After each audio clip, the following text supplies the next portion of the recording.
Yo, yo, yo, it's you from Sunday hour to yourself. Alright, let me stop bullshitting right quick. Hold on.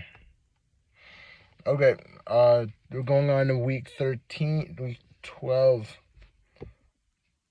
of 2025. So, let's talk it off with the intro, what we're all about. We're all about adding value to listeners by giving a real story of someone who maybe hasn't achieved a lot and the different principles he applies to eventually become the best version of himself. I'm committed because it's a great way to both document growth, reminisce on fun moments, and remind myself that these things do indeed work out. What it's not about, though, is vanity. It's not about struggle. It is about the struggle, and it is about authenticity. Right? It's about showing the bad stuff before you get good. Right? But also showing the process to get good, to inspire and kind of let others in on the process to do that. But yeah, first we're going to summarize last week. Last week was our best week ever in terms of units. Literally, it was like 100. It was 175 units, but there was like 2 days where I couldn't work because of car problems. So 175 in 4 days is about like 45 to 50 a day. Times that by like 6, I can get 300 doing exactly what I did last week, just focusing. And like that's not crazy to say. Another update is lack of self-control and excessive gooning. Yeah. Also, since it's kind of like the HQ leader, since I have the living room space now, I've kind of just been using it as almost like an excuse to just do some stupid shit. So like I've not been prioritizing getting sleep, like pretty much at all. So like Monday I was full of energy, Tuesday not so much, Wednesday not so much, Thursday, Friday not so much, Saturday had to double up on my regular caffeine intake just to get my energy. Like it's not good, it's not repeatable. So I had my best week ever in 4 days without much sleep.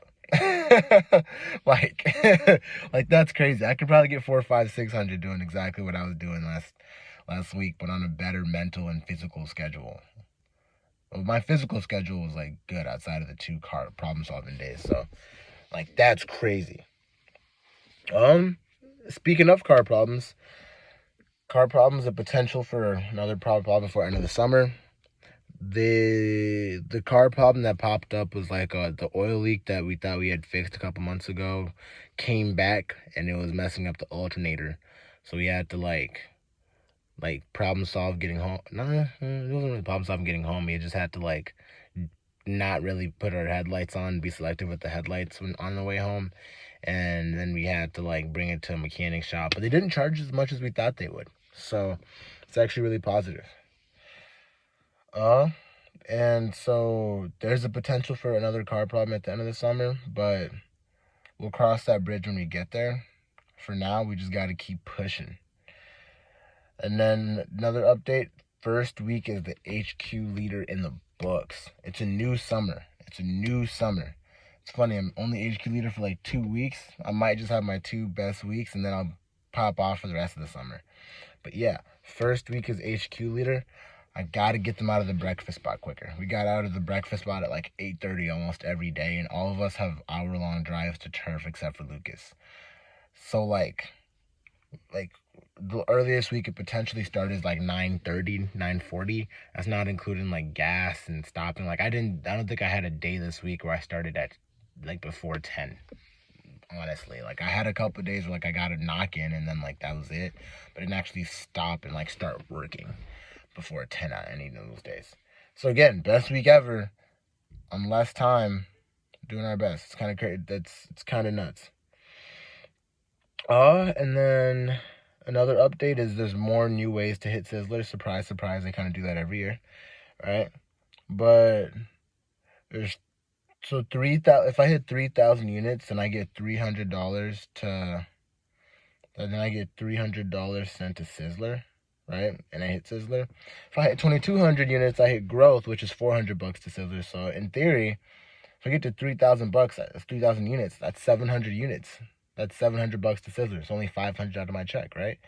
If I average 180 units for the next 3 weeks, that's an extra day of Sizzler, right? Because I've been averaging around like 79, 80 units a week. Like there's been like some 130 unit weeks and then some like 30, 40 unit weeks, and it's been averaging out to about like 80 units, like 79-ish units a week.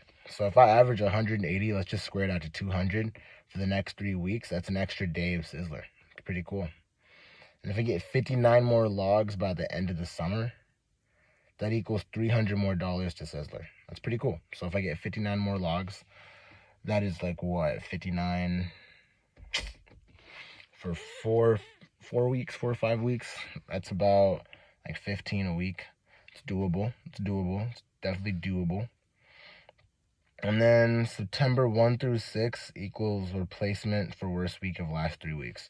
So the other Sizzler promotion that we had was the one where you had to average like 309 logs or whatever. I didn't hit that one obviously, but September 1st through 6th I can use that to replacement for the worst weeks. So for the worst of those weeks. So that's pretty cool. The principle for the week is just leaving it all to God. This one's going to be more of like a story time than anything, but it's just leaving it all to God. There's never been a time where God has ever let you down no matter what has transpired. You know, if you look back at your first summer, you went through like 5 or 6 different tires and learned how to put a tire into the car shaft or whatever the fuck. We didn't really sell much, but we still managed to pay all our bills, and we had a very fun summer, you know? The theme for the summer was You Carry Me by Mariah Peters and Unwritten by Natalie Bedingfield. Those 2 songs are Gasolina, and I gotta put those songs back out. I might have to revisit the positive music CDs and start listening to those during the day as well, right? Even if I think back to the end of last summer in Mississippi, you know, coming back home with debt. Crazy. Didn't get a check last summer. I actually owed the company money. I literally paid to even work here in the first place. All the ups and downs of the off season and how it ended up working out for your best. You know what I mean? Like there was like the quote unquote off season, right? The non-selling season. Not a lot of infos. I had a first year for like a day. then they kind of left, you know what I mean? And how it all ended up working out for your best. Like it's like all the ups and downs, you know. Like having Cole as a roommate kind of taught me a little bit about how like people in power positions or whatever, it really just comes down to like them and scratching them on the back and stuff like that. Like I learned a lot of lessons from having Cole as a roommate just because he was like my boss for a period of time. It also taught me about like I'm not even gonna. This isn't a reflection podcast about that, so I'm not even gonna get into details about everything that happened or transpired. But yeah, having Cole as a roommate, I learned from that. Having to save up so that I can come out for the summer, I learned from that. You know, seeing more of my personal flaws and seeing how they all transpired in like a outside the book field setting. Learned a lot of stuff about that, and then that turned me into a better person. And me doing this program actually helps me be a better person than what I was before doing any of this, because I wouldn't have known about any of my flaws, right? And all those L's, as much as they sucked in the moment, as much as I was upset about them in the moment, they helped. They helped me become the best version of myself. They helped me be who I am today, a better version than I would have been in the past. You know, even like if you go back to college, bro, that one semester you had like a 2.2 GPA or whatever, and you almost lost your RA job, which is like your housing and your food. And, you know, God provided and let your GPA stay above the thing by literally 0.01. Like I beat the threshold by 0.01 to get kicked out. That's God. You know what I mean? Right? And it's like there's so many other stories. Like even me being in America as like my being raised by a single dad, having everything that's happened in my life happen, and me still being where I'm at. I have so much to be grateful for, you know. So long story short, every time something didn't happen exactly as I expected it to be, God still made a way to provide for my needs, whether it's financially, whether it's emotionally, whether it's physically, all of the above, everything. So don't go through this summer thinking what's going to happen if you fail. Don't go through the next week thinking what's going to happen if I don't hit my 125 units to to be allowed to sell again, right?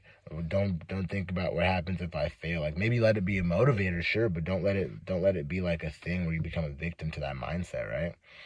Just go through this week thinking about like how you're gonna feel at the end of the summer, at the end of the week, and potentially the summer. I don't know, see how it goes.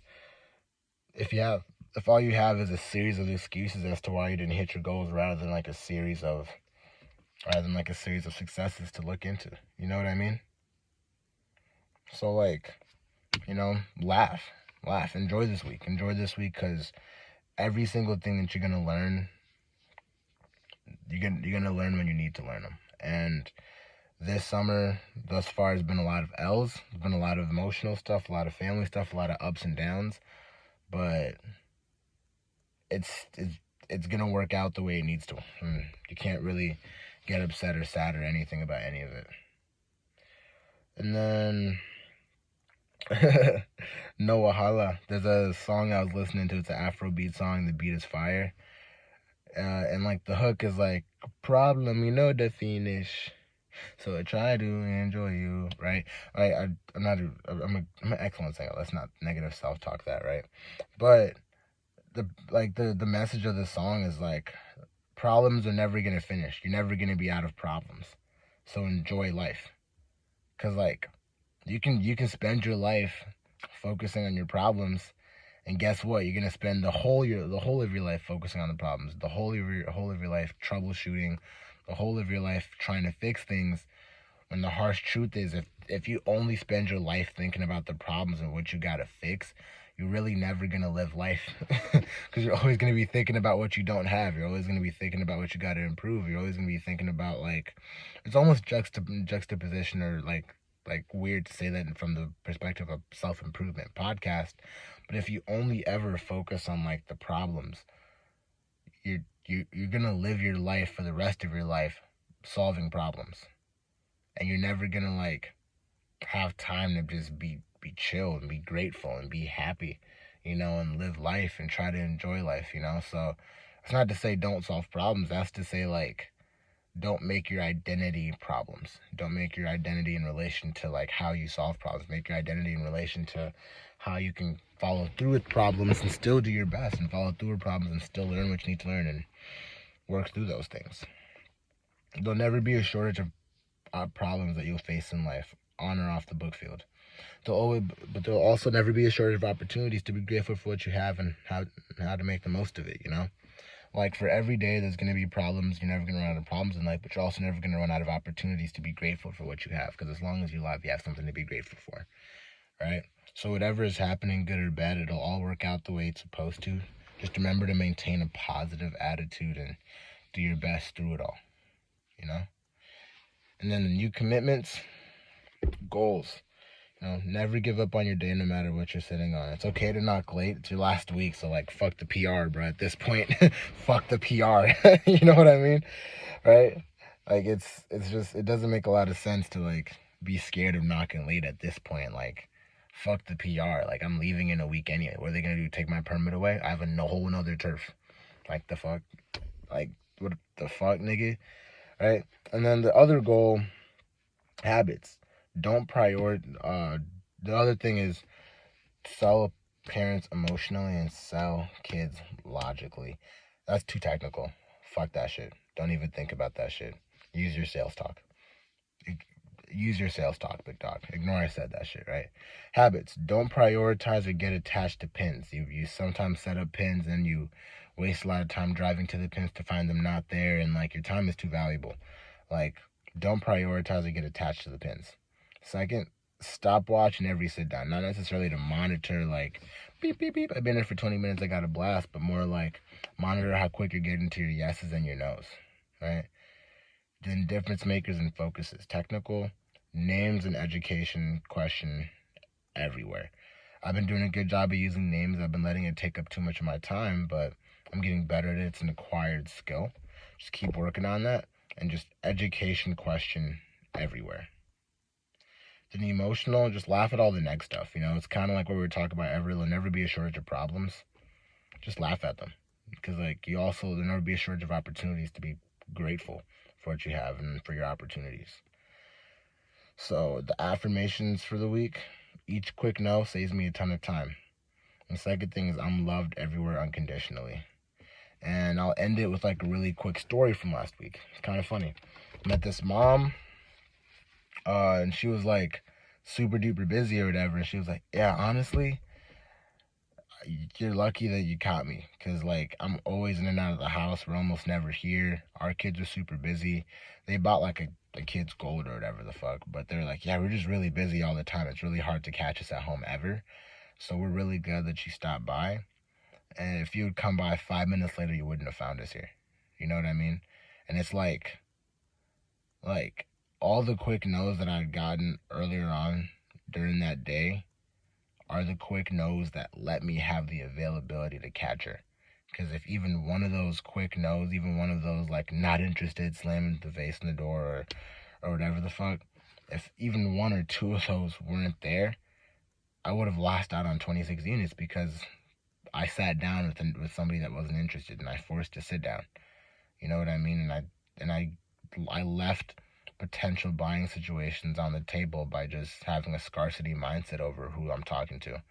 There's so many people that are waiting for me. There's 5 to 10 to 15 moms that are excited to sit down and see what the fuck you got going on.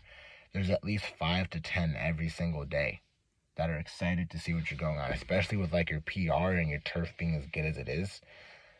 There's an infinite amount of those, you know? So it's like every single no that's super quick, that's super short with you, that doesn't let you do your approach, every single person that's like 3, 4, 5 minutes into the intro, and then they're like, you just tell they're not really with you.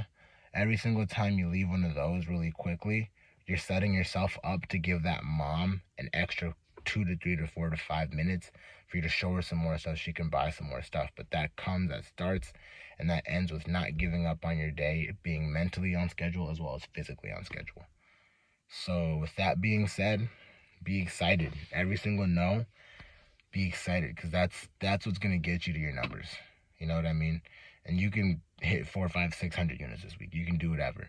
And even if you don't, and this is your last week, like fuck it, that's life. You know what I mean? It's whatever. But you'll be perfectly fine regardless. With that being said, Oscar, love you, big dog. Got a blast.